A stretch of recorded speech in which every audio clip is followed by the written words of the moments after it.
प्रभु श्री राम जी माता सीता से बहुत प्रेम करत रहनी। माता सीता पूरा जीवन पतिव्रता भइला के धर्म निभैले बानी। रावण द्वारा हरण के बाद भी माता सीता अपना इज्जत पर आँच ना आवे देली और ना ही रावण के सामने झुकली। दूर रहला के बाद भी माता सीता अपना पत्नी धर्म पर आँच ना आवे देली। प्रभु श्री राम जी भी पत्नी सीता के अनुस्थिति में अश्वमेघ यज्ञ के दौरान पत्नी सीता के सोना के प्रतिमा बनवा के ओकरा साथे बैठनी। एगो राजा रहला के बाद भी प्रभु श्री राम पत्नी सीता के दूर गईला के बाद भी दोसर स्त्री से विवाह न कईनी। प्रभु श्री राम जी के जीवन संघर्ष से भरल रहे।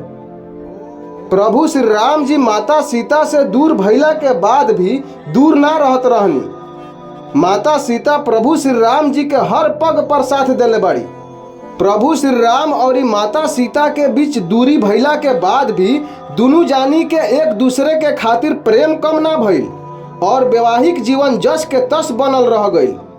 रिश्ता के बीच विश्वास बहुत जरूरी बा। जौना रिश्ता में विश्वास ना होला उ रिश्ता अति शीघ्र टूट जाला और सब कुछ बिखर जाला।